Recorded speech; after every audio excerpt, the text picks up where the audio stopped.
Ladies and gentlemen, welcome to another episode of the GG Report. Glad you're tuned in.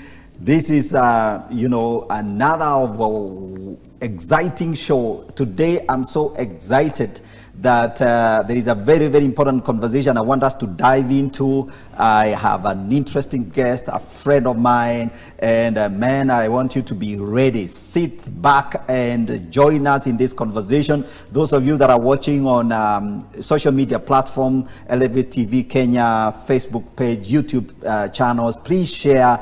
Let everyone join in this conversation, and welcome to the show. Let me begin by introducing the subject matter, and then I will introduce my guest, and then we get the conversation underway. Now, we're going to discuss this subject I'm calling economic development theories, and we hope to uncover the truth. Now, I want to begin with a quotation. John Maynard Keynes once said that practical men who believe themselves to be quite exempt from any intellectual influence are usually the slaves of some defunct economist. Now, that idea of a defunct economist, in this country, my observation is that if we are not careful, we'll be dragged into some economic ideas that might lead us to some very dark place. And that's why I want us to have a conversation. So I have on the set a guest, a friend of mine, Professor Abraham Waithima. Welcome to the show. Thank you, sir. Thank you, Gigi. Very good. Good to have you here. Yeah. And you're going to help us unravel these issues. Yeah. And hopefully we can clarify, yeah, and create some understanding on economics theories in particular. Yeah. Because, when we talk about theories, yeah, that becomes an academic conversation. For sure. Okay, so ladies and gentlemen, welcome. And again, as usual, the GG Report is a platform where we dive into big, bold conversation, honest conversations, and on a broad range of subjects, socio-economic. Today we're going to look at economic matters, political, philosophical, theological, but today we focus on economics. And I want to introduce my guest to us. My guest is Professor Abraham Waithima, and Professor Waithima is an associate professor of economics at Daystar University. He holds a PhD in economics from the University of Cape Town, South Africa. Professor Waithima has served in many senior positions, including the following: member of council for Stafford University in Juba. Yeah. I didn't know there is an interesting university in Juba, Stafford. Yeah. He is the immediate former vice chancellor of University of Kigali, a member of the Academic and Students Welfare Committee of Africa International University. He's also a member of CETAM, Christian Education and Discipleship. He's also the chairman of Daystar Institute of Disability Studies. I think that's a new institute you guys set up. Yeah. And he's a retired member of CETAM Deacon Board. So this is a Christian man, and he has consulted for many organizations. Yeah. So welcome to the GG Report. Thank you, Gigi, for having me. I'm glad to be here. Very nice. And I look forward to the conversation that we are going to hold. Absolutely. Yeah, for I sure. want us to dive straight into the conversation. Yeah. Like I've introduced, I've quoted John Maynard Keynes, yeah, one of the 20th century's greatest economists. Yeah. And basically the idea is, if we are not careful, Yeah. we're going to become victims Yeah. and get carried away by economic theories, by a defunct economist. Yeah. So we need to be very careful. Yes. And so I really have brought you to this show because I want us to go back to the basics. So I want us to begin. First of all, what are you doing with yourself? I am glad to be here. And before I say what I am doing, I am particularly excited Yes. that in the run-up to the next general election, Yes. there is a conversation that is probably striking the right chord in this country. Right. We are beginning to get excited to hear what you have to offer. And so all approaches are being thrown at us. Yes. This is how we'll get you out of the situation we are in. Yes. And that conversation is exciting because it touches on our everyday life. It touches on things that are very close to us when you talk about economics. Yes. But back to your question, Yes. what am I doing? I am teaching at Daystar University, and so I teach economics there. I have been doing so for quite a bit of time. Many years. Yes. Many years. Yes. And I love it. I always enjoy my time with students. Exactly. And especially when we are able to strike a chord and we are able to discuss things that really affect us. I am also, as you have rightly said, I am an active member of a church. Yes. So I also serve there. Yes. But I also offer myself for other things. So I do quite a bit of training. Yes. With corporate organizations, wherever that chance become available. Yes. I do that. I also do consultancy. You may wish to know what is the latest that I've been doing. I have been carrying out a study, a regional study, just to find out what has been happening to the higher education institutions, the universities, Yes. when COVID struck. Yes. And it's very interesting. If you allow me, I will just report a Yeah. few of the things that we have found out. So I think I should know a snippet of what you discovered. Yes. Yes. Yeah, so you can mention that. I think one of the things I want to be very positive. We began when COVID struck. Yeah. It was very devastating to the entire of the economy, the sectors, and especially education sector, the higher education sector. Yes. You can imagine, it caught us off guard. Yes. For most universities. Yeah, exactly. You are told that, in-person learning and training, we can no longer hold because of COVID-19. Yes. And that was responsibility on the part of the government. Yeah. And also the higher learning institutions. Yes. And just think about it, for private universities, Yes. a majority of the private universities Yes. really get their revenue from tuition. Students. Yes. Tuition. Now, nothing is happening. You have sent all your students home. What Yes. do you do? I want to speak from a point of resilience Yes. that our universities have shown. Yes. Immediately, there were some universities that had basic layout and infrastructure, ICT infrastructure, Yes. and they were able to move into e-learning, online, and so forth. Yes. And they continued with that. Yeah. Now, over time, that has been perfected because we have learned better ways of doing it and so forth. Yes. And I can tell you, Yes. the learning that is taking place online Yeah. is just as good as physical classes that you face-to-face would classes. hold. Yes. Yes. And you are able to attract people from wherever. Yeah. I want to think that apart, especially on the postgraduate studies, Yes.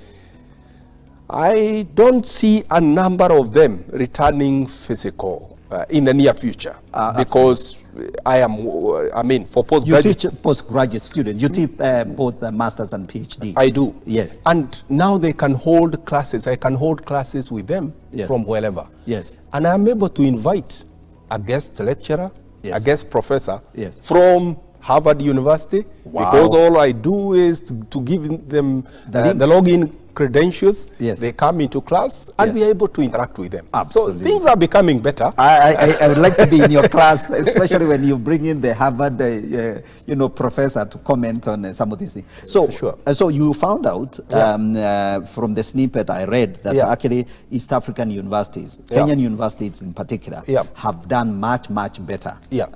And in terms of the outcomes within the region Yeah. by embracing technology. Yeah, for sure. Yeah. What we found out is that the universities have invested heavily Yes. on the e-learning. Yes. Because it is either you invest or you're kicked out.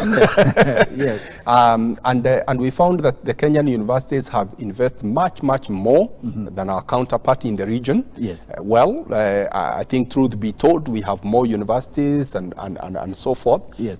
And probably a more vibrant economy, Yes. bigger economy and so forth. Yes. So, and you realize that some countries Yeah. did not quite pronounce themselves in as far as lockdown due to COVID are concerned. Yes. And I think we know a few countries. Yes. But for those that did, Yes. and Kenya being one of them, Yes. then it was imperative that then you invest heavily. So for sure, Kenya has invested, and especially the private universities are really perfecting their art in as far as the e-learning is concerned. Very good. Thank you. So we'll leave that there, and, Yeah. and I'm happy that you're really leading in terms of conversation in that particular arena. Thank you. Very good. Now, let's talk about basic economics. That's why I brought you here. Thank you. And in fact, I want us to begin from the definitions. Yeah. Because there are people watching us. Yeah. Some are bachelor students, others are master students. Yeah. Some of your PhD students might even watch this, and and some of them are struggling to get a hold of some of these ideas. Yeah. Kindly give us a basic definition of economics and tell us why it matters. I will not approach it from a classroom setting. Yes. So for that Mwananchi, for for Wanjiku. Mwananchi, for Wanjiku, for Atieno, Yes. for Jeruto, Yes. and so forth. We want to talk at that level because economics affect all of us. Yes. I want to bring it down to say economics simply deals with issues of production and issues of distribution. Let's leave it at that. Yes. So that we don't go. But even as I talk about that, Yes. let me go back and borrow a few things Yes. that we all are familiar with. One, Yeah. we all are people with unlimited wants. Yes. I want this, I want that, I want the other. But we also are people with limited resources. Exactly. Now, in other words, the resources to meet those wants, Yes. they are limited. Exactly. And they also have alternatives. In other words, this resource Yes. is not just for meeting one need. Yes. It can meet multiple set of needs. Exactly. Which brings me to the issue of choice. And Yes. that's why I want to break it down to the level of all of us. Yes. Because we all make economic decisions. Exactly. We all make. Yes. Every now and then we are making an economic decision. Exactly. Because I have this resource, I have this amount of money. Yes. I have two products I need to buy. I need to buy sugar, I need to buy meat. Yes. I have to balance and know, so how much sugar do I buy? How much meat do I buy? Yes. And as I do that, we enter into something that we call opportunity cost. Yes. That every decision I take, Yes. there is an opportunity cost. And what is the opportunity cost? Yes. Is that alternative Yes. that I have had to forego in order to meet this current want. If you have bought sugar, Yep. what happens to milk? Yes. You see? So let's talk about two. So the utility function for this guy, Yes. what gives him satisfaction? Yes. Let's assume there are only two products. Yes. So there is meat Yes. and there is sugar. Yes. I have this 100 shilling. Yes. A kilo of meat, Yes. hypothetically, Yes. is 100 shillings. Yes. A kilo of sugar Yeah. is 50 bob. Yes. And so, if I choose to buy meat Yes. instead of sugar, Yes. the opportunity cost that Yeah. I have had to forego, what I have had to forego, Yes. is a 2 kilo of sugar. Yes. So you talk of opportunity cost. In other words, economics Yes. deals with issues of choice to satisfy unlimited wants Yes. using limited resources. And you can project that even to the country. So We all have limited resources. absolutely. So at the individual level, Yep. it's the same decision making. Yeah, same decision making. At the regional level, whether you want to say at the county level, Yes. same thing. Exactly. At the national level, same thing. We can choose to build SGR, Yes. which we have done, Uh-huh. and it's a brilliant idea. Yes. Alternatively, perhaps, we could have built stadia. Yes. We could have then done this and the other. We don't We could have built in, an airport, another airport, in somewhere. Embu, for example. In Embu, yes.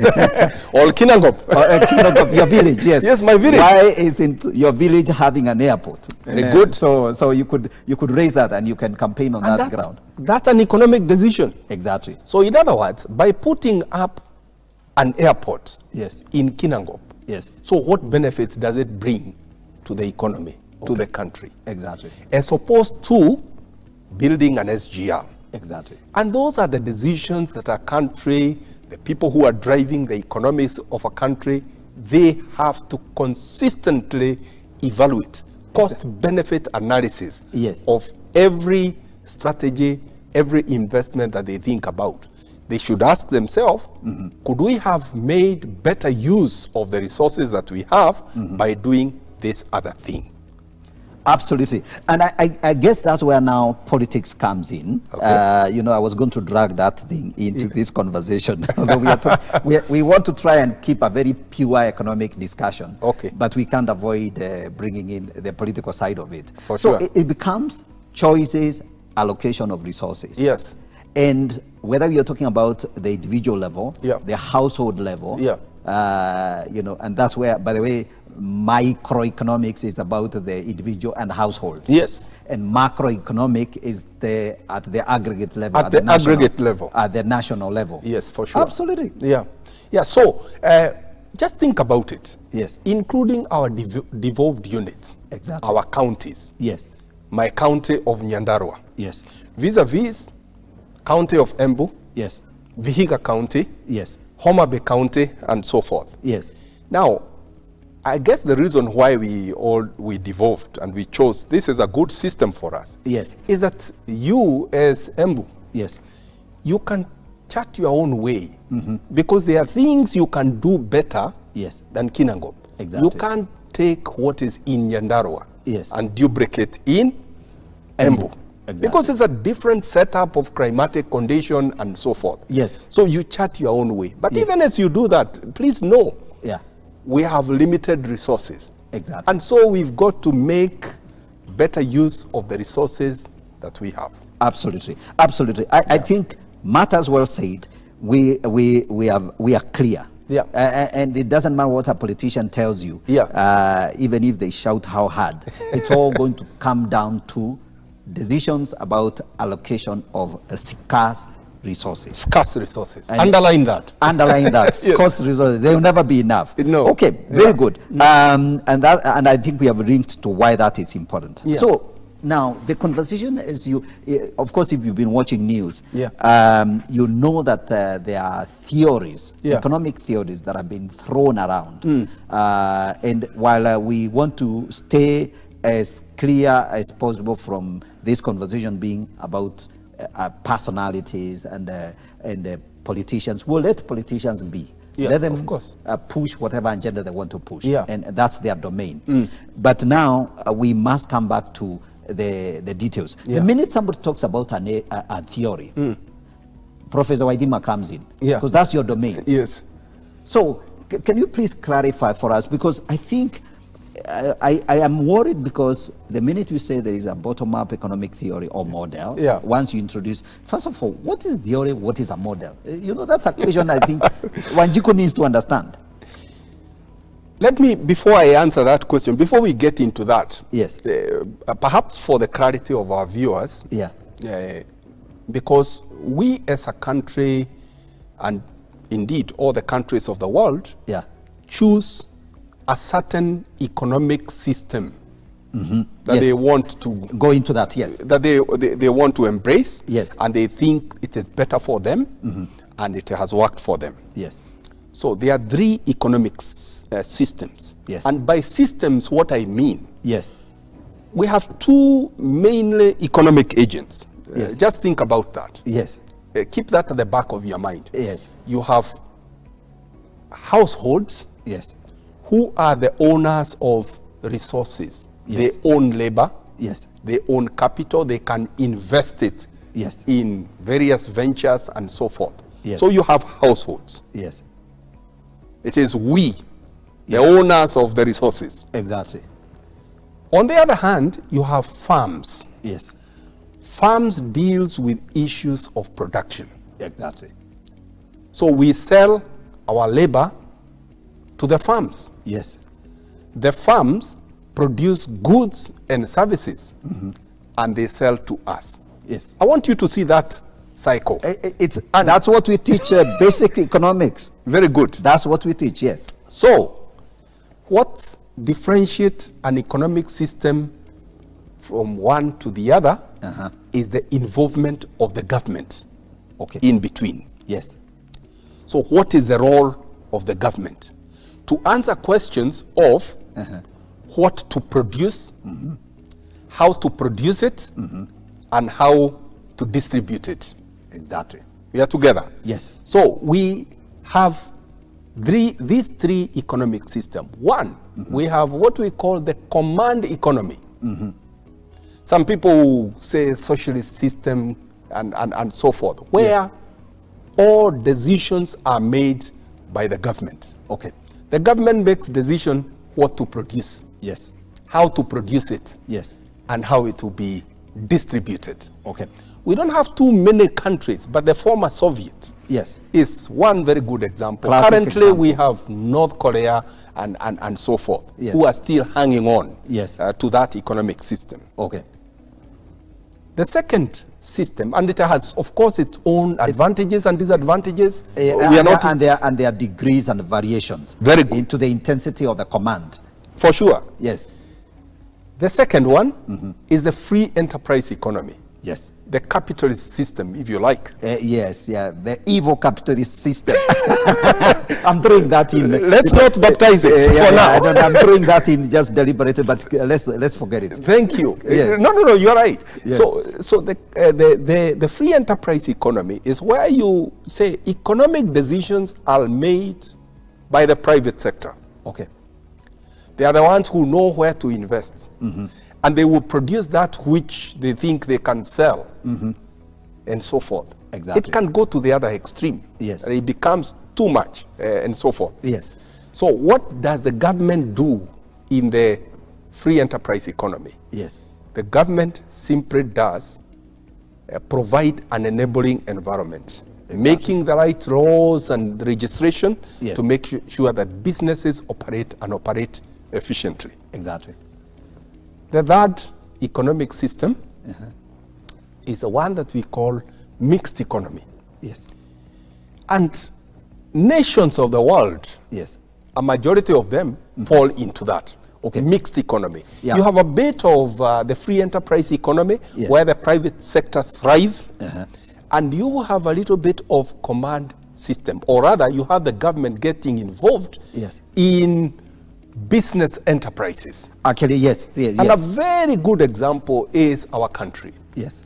which runs a mixed economy, Yes. leaning more towards the free enterprise economy, Exactly. and so forth. Yes. So you have the government then getting into economic activities through parastatals and so forth. Yes. And the government investing in businesses. Exactly. So you have the Kenya Power. The government has a hand in there. Yes. And you have others. Yes. And so forth. Yes. And basically the government gets involved in that because Yes. there are certain goods Yes.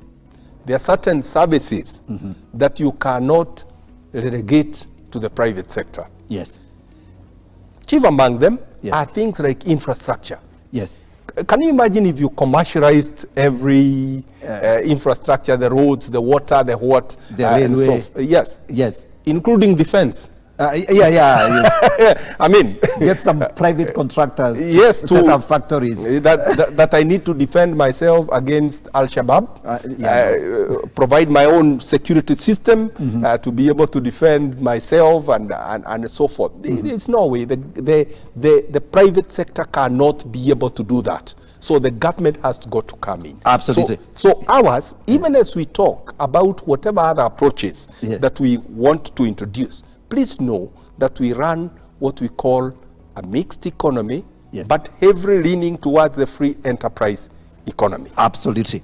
Very Absolutely. good. Absolutely. I know we've spent very good time. Yeah. And you know, Professor, why I thought that we need to have that conversation. Yes. Because Wanjiko is now listening. Yes. To politicians, economists, all kinds of people. Yeah. And saying, first of all, saying how bad our economy is. And then and then the politician on the other side saying, no, if you elect me, I'm going to solve all your problems. Yeah. So, and then they start talking about theories. That's where you come in. Yes. Now, I know we don't have a lot of time. It's so difficult to have this conversation, but anyway, we have to have it. So, ladies and gentlemen, as you follow this conversation, we're trying to keep it simple. And we hope that we are speaking to these things so that we create clarity, so that then people don't confuse you, and you can understand what's going on, so that then if you're promised heaven, you know it's not going to be delivered. So, I think in summary, before we go into a break, basically, let me just summarize and then we go into a break. Then we come back now to the thought you have. So we want now to take this conversation to the other level. We're going to talk about what we see as the most important challenges facing our country from an economic point of view, and then see if we can speak into those, and so that then we are practical and we address ourselves to real issues that are facing this nation. So we're going to a short break. We'll come back and start from there. Don't go away. Grab yourself a cup of tea and stay with us.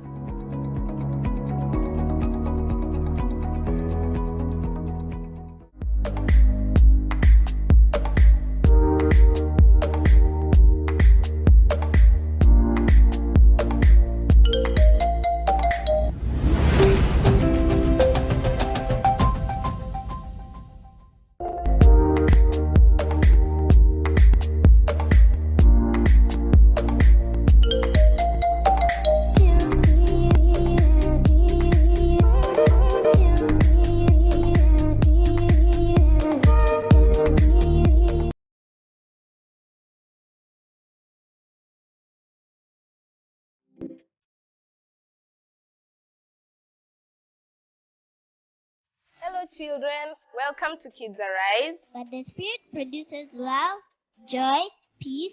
These 4 children will go around 3 chairs while the music is on.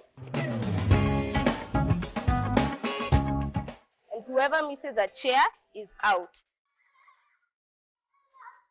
Oh no, Tiffany's out. Congratulations to Joshua for winning the game. He gets to stick the last fruit, which is self-control. Remember that, children, you can always call on Jesus whenever you need to do any one of these fruits of the Holy Spirit.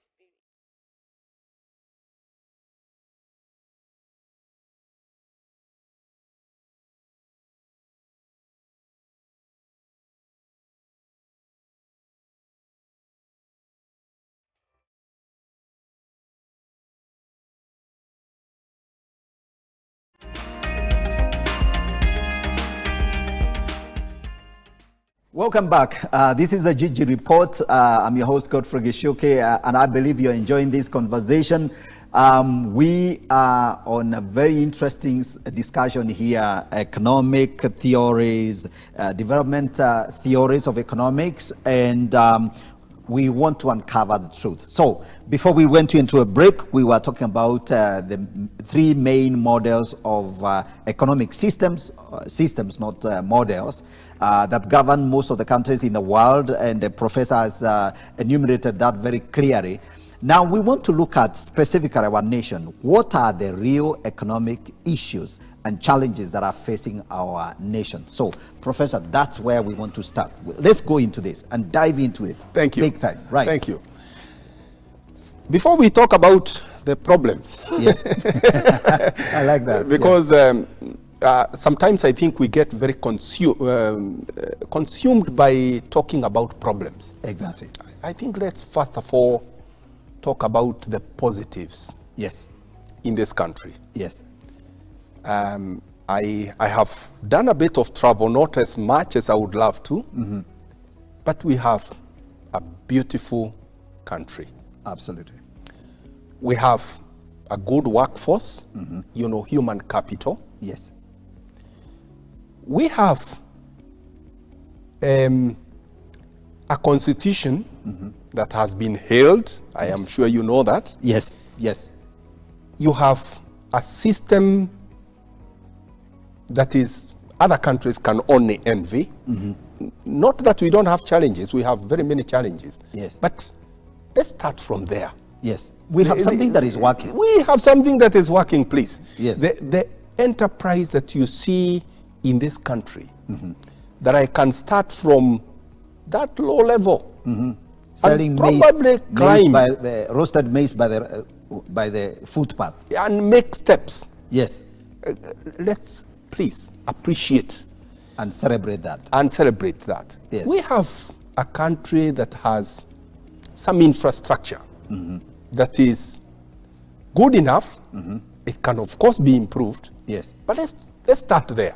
I took the SGR, by the way. Very Professor, good. If you Very haven't, good. please try it. I have, and I enjoy it. Absolutely. And I say it for the first Good time. as any. Yes, let me get into, is it the business class or something? Yeah. I have traveled both the first class and also Third class. The third class where business class. Let's call it business class. Let's yes. call it business class. And for sure, it's good. Yes. And even the roads. Then talk about our media. Yes. What we are doing now. Yes. That we can talk about issues that affect us. I think let's celebrate some of these things. Sometimes you don't know the value of something until finally it's you don't denied have it. It's denied. Yes. So we start from a positive. Yes. But then let's also be realistic. Yes. We have a number of things. Yes. That can be fixed. And I think one of the things that we need to address Yes. is that our economy is not growing as fast as it should. Yes. And as fast as we would like it to grow. And that frustrates a number of us, Yes. a number of people. Yes. Because as soon as you qualify and you cannot get a job, and it's because the economy is not growing as fast. It's very frustrating. Yes. Remember, the second thing, you're talking about a growing inequality. I'm sure you have had that debate. Yes, that debate between is the have very loud. and the have not. Exactly. Where people feel they are not given a chance to participate in the economic affairs of their country. Exactly. And they wonder, so are we still part of it? Yes. I think we need to address that. It's something that we need to talk about. Exactly. Thirdly, it's the competitiveness of our economy. Yes. You know, as soon as the cost of production increases, Yes. we need to be very cautious about that. Yes. If people are finding it difficult to do business in our country, Yes. that's a major problem. And let's not bury our heads in the By the way, sand. that problem is so big because I mean to understand, for example, if you look at the cost of power, cost in shillings of kilowatt of power in this country, you compare to the other countries. And that's easy to compare because, you know, it's a unit. The power unit is 1 kilowatt. Yes. And you can price it in shillings and compare to the other countries, even if you want to do it in dollars. And clearly, you look at that data and you're not happy. So bring it now to the point where you say, Yeah. our producers, Yes. our farms are Yes. producing. Yes, But are they producing competitively? exactly. And the answer would be no, as long as they are not in control of this rising costs. Yes. Now, if this rising cost of production is going up, our goods become uncompetitive. Yes. We can't be able to sell them in the world market. We are edged out. Yes. That's not good for us. Exactly. Now, the elephant in the room, Yes. I think you have heard about it, Yes. and we all read about it. I Yes. take keen interest in Yes. what is happening. Yes. Is our ballooning debt, the stock of debt. Absolutely. Yes. Not too long ago, Yeah. I think the latest figures we have Yeah. is that our stock of debt Yes. is about 69% of our GDP.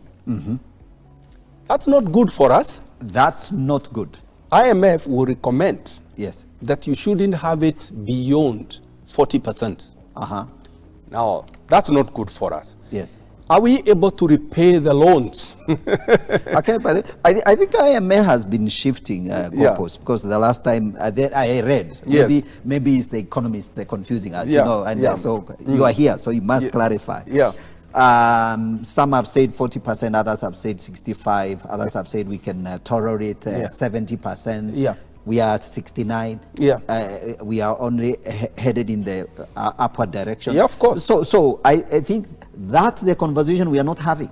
And you see, bring it home, a little bit home. You know, people will ask, so what's the problem? Let me be frank. Why are we borrowing? We borrow because we want to expand our economy in terms of infrastructure. Exactly. And that's a good thing. Yes.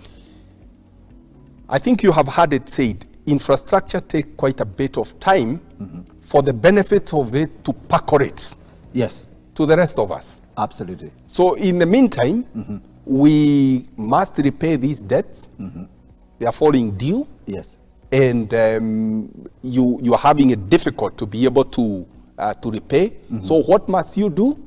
You have to keep borrowing. Right. So where are we sitting? I am made to understand that every the revenue that we collect, our Kenya Revenue Authority collects, 2/3 of that Yes. is going to repay debt for debt repayment. Right. So what are you left with?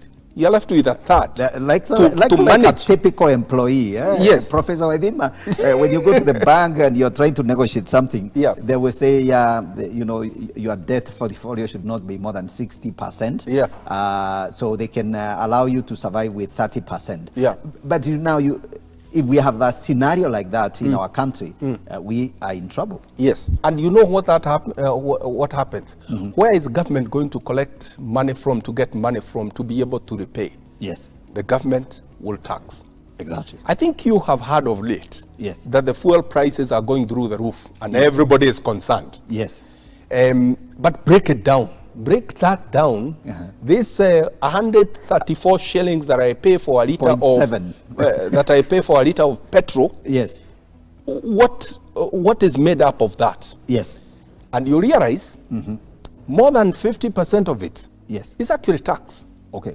And that's where the concern is for a majority of the people. And you see, the moment you touch on taxes, you tax something like fuel, Yes. it has a ripple effect. Absolutely. It affects your transport, your cost of production, Yes. electricity goes up. I think there is already something coming up that electricity tariffs will be revised upwards. And it's because of what? Because Actually, of this the tax. energy people, I think the last time I checked, were saying Yeah. those tariffs have not been revised for a long time, Yeah. while the costs have been going up anyway within even the production side of the energy. Yeah. Exactly. So you asked a question, what is not going right? What are the main concerns? What are the main So issues? those that- I like those. I think we can even just look at those four. Yeah. So debt is one of them, the one Yeah. you're finished with. We Yeah. also talked about inequality. Yeah. Then and competitiveness, and then the issue of competitiveness and the economy not growing. and the growth of the economy. And So- of course, currently, we obviously have had COVID. I think let's be fair. Throwing COVID in there. Yes, and now COVID has made things worse. Absolutely. And this is something that happened to all of us, really. Exactly. But let's also throw in something else. Yes. Which is, what are our traditional sectors? Where do we have comparative advantage? Exactly. Our comparative advantage lies in what? One, in tourism. COVID, of course, hit a blow. Oh yeah, on all of us. So that sector is limping. Although I've seen a few tourists coming back. They are coming back, and we are grateful that they are coming back. Karibuni. But I think the other thing is the issue of agriculture. What are we doing to our agriculture? Are we putting our priorities right where our comparative advantage is? So our tea, yes, our coffee, yes, and so forth, our horticulture, by the way, and so forth. Big. It's a huge opportunity. Obviously, horticulture, got affected because of COVID and so forth. Yes, the flower business. But people are still, eating. They are drinking coffee and tea. So we should do better. We should do better there. Yeah, we should do better with coffee and tea because people are still consuming. Yes, they might defer again back to the basics of economics. Yes, they might defer buying the flowers. Yeah, but they will take coffee and for tea. sure. So we need to have our priorities right. Exactly. What are we doing? What resources are we allocating to agriculture? What policies are we coming up with in as far as these key sectors of our economy are concerned? Yes. I mean, it's out there. Yeah. So there is tourism. Yeah. And they are associated. Yeah. And then there is agriculture. For sure. And then there's been a lot of talk about manufacturing. Yeah. Exactly. However, our manufacturing has not done very well internationally. We can claim ourselves in the region. Perhaps within the region we are doing well, but I think we can do better. But you see, it is affected by something else that we said. Yes. Cost of production. Absolutely. So as soon as our cost of producing those goods rise, then people even in the region will find it easier to import those products from elsewhere. Exactly. Where the prices are competitive and so forth. So these are things to really watch. Are we creating an enabling environment for business to be able to do their work and do it competitively so that our product can compete in the world markets? Good. I know we won't be able to provide answers, but a question asked is better. Yes. It actually helps the conversation going. Yeah. So that then we can say, look, let's focus on where the real issues are. Exactly. Our competitiveness. Focus on the key sector, agriculture. Tourism. Manufacturing. And manufacturing. Yeah. And the cost of production. Correct. For sure. So those are real issues. Yeah. But there is still an elephant in the house. Okay. I'm going to drag you into this. Okay. Yeah. So politicians are now very busy. Making promises. Yesterday, and many have had. So I'm not really revealing any truth that is not known. Yeah. There is a promise which is being pandered of trickle-down economics, and one of the elements of that trickle-down is we will put money in your pocket. Yes.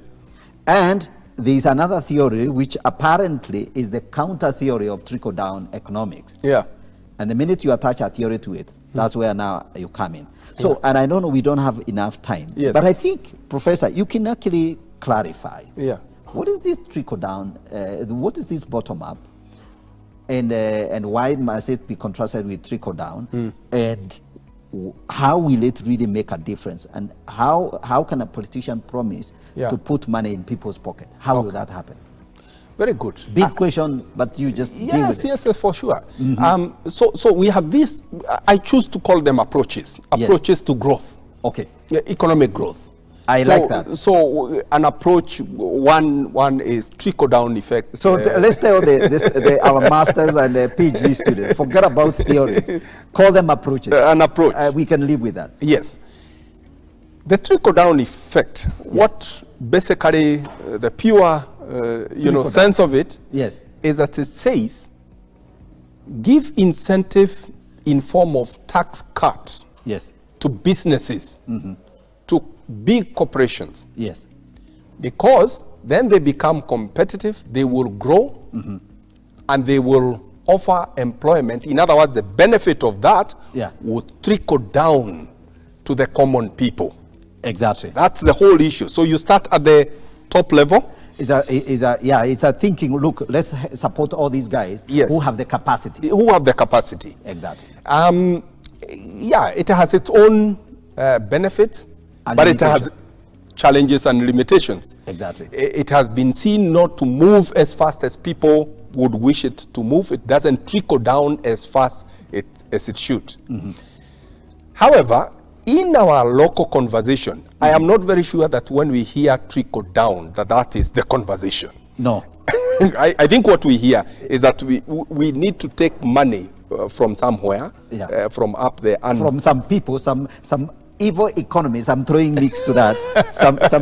some capitalists who are really benefiting. Yes. We need to take that money from them and bring it to Wanjiko. Exactly. And so forth. That's, I think, the conversation that we hear a lot. Yes. You may not be able to digest, because I don't think people have come in the open to say, this is what exactly we are talking about. Exactly. But purely, that is what trickle-down effect or approach is. Yes. Let's come to the bottom-up approach. Yes. Which again, we are hearing it loud and clear. Yes. People are really talking about. The details are not out. Yes. At least not to me. Yes. I haven't, but I have heard it said, Mama Boga, Boda person, and so forth. But what one would wish to hear is, how are you going to do this? Yes. But bottom up, so that we bring it simple. Yes. Europe, I think, the cottage industry. Yes. What you're talking about, we want to help the common person to be innovative. Yes. And once they get innovative, they will bring it up. The economy will grow. Yeah. It's a way of stimulating. And again, back to what you talked about, choices. Yes. So we are saying, if we focus our resources to supporting the guys at the bottom, I mean, cottage industries, small scale, the small scale operators, and those are the majority. Perhaps then in future, these are the people who will grow to become Safaricoms of Kenya, and they can pay taxes. What you'd wish and hope is that the understanding of the person listening to that bottom up is not that donations are going to come to you so that you can now grow. Yes. Because I seem to get worried that what is the common person actually understanding by this bottom up? That I will bring money here, Mama people will line up. People will line up, and then you will grow to become what the other people have grown. I am worried about that. Yes. Let me bring another narrative that I think probably is what we should be discussing. In fact, I was going to ask you to that. I was going to take you there. In other words, what are we not talking about exactly? Very good. Yes. The approach that I would wish to, I think, to talk about, and probably that is what all these people who are fronting all these things are talking about. Yes. But perhaps they are not bringing it very well. Yeah. There is something in economics that we call pro-poor policies. Yes. Pro-poor growth models and policies. Exactly. What do we mean by this? Yes. What you mean is that you are going to institute policies. Because bottom line, for whether you are talking about trickle down or you are talking about bottom up, I think what people are saying, we want to get people out of poverty. Yes. Bottom line. Yes. Bottom line is get Kenyans out of poverty. I think that's the objective. That's the objective. Yes. Now, what we need to do is to have pro-poor policies, growth policies. Exactly. And that way, we help people to come up. Let me just talk about one of them. Yes. And has been done in this country, and is continuing to be done, thankfully. It's a whole issue of education, access to education. Yes. For you, I don't know about you, but for me, growing up in Kinangop, I didn't know that I would ever have a chance but education has given me a chance Exactly. to participate In the the conversation. economic activities of this country. Exactly. So give people education, access to education. Yes. And I think we are doing that. It started with the former regime. Yes. When President Kibaki said that we are going to have free and compulsory Education, 100% transition. 100% transition. We want to make sure that everybody has basic education. I think now it's up to Form 4, Yes. to O level. Yes. We want to make sure that everybody has that. You Yes. know, you give somebody a chance. You're That- giving someone a chance. That's a poor policy. Exactly. Now, think about, let me also define, that when you talk about poor policies, Yeah. they kill two birds. Yes. Number one, Yeah. they remove people from abject poverty. That's one.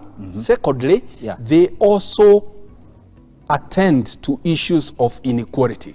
Exactly. Because you see, as I climb up, we're all climbing up together. Yes. We all have access to education. Yes. So you don't have people growing in different directions. That there are people, the rich are becoming much richer, the poorer, and so forth. We Yes. are being given a chance. So we are dealing with the issue of inequality. Yes. I think a number of issues, other things. Remember, we have talked about, let's attend to our key sectors of our economy. Yes.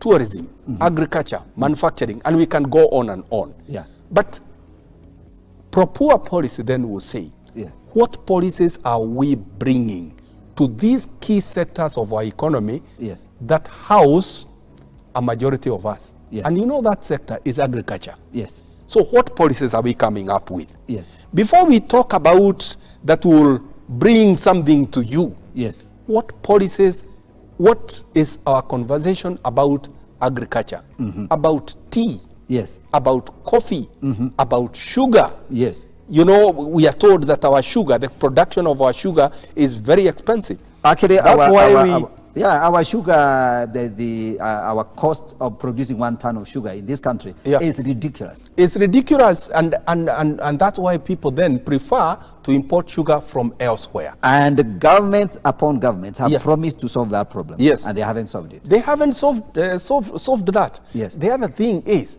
the alternative ways of producing sugar. Did you know that, is it Europe? Yes. We don't produce sugar from cane, Yes. beetroot, and so forth. Yes. The beet sugar. Yes. There are other ways, and I think studies have been done, I'm told. Yes. And it has been found that Kenya is conducive for that, and they say it's cheaper and so forth. So what policies are we bringing? Because you can imagine if you brought the right policy Yes. into agriculture, Yeah. how many people are you going to lift Out of. from poverty? Absolutely. Very many. When coffee was working in the 70s, Yes. in the regions that grow coffee, I don't come from a region that grow coffee. That's how I ended up in school myself. You see? I'm a product of that coffee boom. Yeah.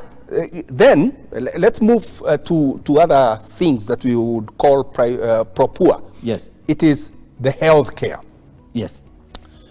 Gigi, I think a number of us are being driven so hard Yes. because of the cost of health care. It is absolutely unacceptable. So the question is, can we think about how we can have everybody included into health care? That I don't have to worry about my relative who has, this ailment that can easily be treated, Actually, but they can't be able to access health care. I'll tell you, Professor, Yeah. today when somebody goes to hospital and spends a week in ICU, Yeah. the average Kenyan family cannot afford to pay that bill. You see?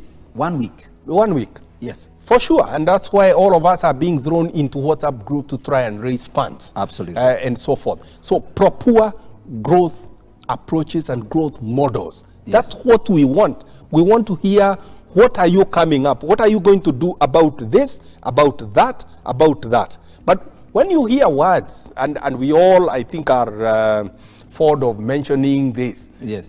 Mama Boga. Yes. The famous Mama Boga. This Mama Boga. Yes. This boda guy, and so forth. Yeah. What do you want to hear? Don't say that you are going to take money there. Yes. Please. Yes. Talk about what are the policies that you are going to bring on board that will get that guy out of where he is, or at least help him to function and to be competitive and to be able to provide for his family. Absolutely. But Now- yeah, we have 2 minutes actually. Okay. So summarize it. Say before, one more. before I thing. lose this point, Yes. is let's face it, and I think the earlier the better. Yes. We have talked about the debt, the stock of debts Yes. that we have. Yes. You know, as we go into this general election, Yes. as we promise people, Yes. let's be modest. We are already reading under the weight of debt, Yes. and we are busy promising people. And I think in the hearing of a majority of the people, if we choose candidate A, Yes. candidate B, candidate C, they are going to bring, it's as if you are going to scoop money from some coffer somewhere Yes. and bring it to the people. Yes. I think it's important to just say, Yes. we are going to face a period, Tough times ahead. tough times ahead. Yes. So don't overpromise. I wish we can concentrate on policies, that this is what I am going to do to get us out of where we are, out of this debt. We are going to grow our economy. Yes. What are the policies that we are going to bring, and especially to the key sectors of our economy, Absolutely. and becomes productive? That you have summarized it. You have absolutely summarized it. In other words, every promise a politician gives Exactly. opens the door for more trouble. Yes, because they will be, the electorate are listening. Yes. And they will be saying, oh, you promised us this. Are we not still talking about that you promised us laptops, you promised us stadia, where are they, and so forth. So as we promise, let's be modest. We shall be Let's- hanged on that same. Let's also tell people the truth. Where are we? Absolutely. Absolutely. Ladies and gentlemen, Professor, I am telling you, we can't finish this conversation. Okay. And time is up. And I love what you've said. Yeah, So we really have to go back to the basics exactly. and face the truth and tell people what is the truth and actually remind them tough times ahead, Yeah. bumps ahead. So we must bring this to a close. This conversation cannot end, but we have run out of time. Thank you so much, Professor Waithima, for really telling us at this stage. I believe we have uncovered a lot of things. Yeah. We have kept the conversation simple. Yeah. Yeah, and I wish you well. And, Thank you. In your training consultancy, I'd love to be in your class. Yeah, thank you very much, Gigi, for having me here. Yes. And let's keep talking. This is our country, and we love it. Yes. And we want to do what we need to do for this great country. This is our motherland. Absolutely, absolutely. Yeah. Ladies and gentlemen, we must bring this to a close. Thank you so much for staying tuned and joining us on this conversation. I've been your host, Godfrey Gichuk. This is the GG Report. We will see you same time, same place next time. God bless you. Bye for now.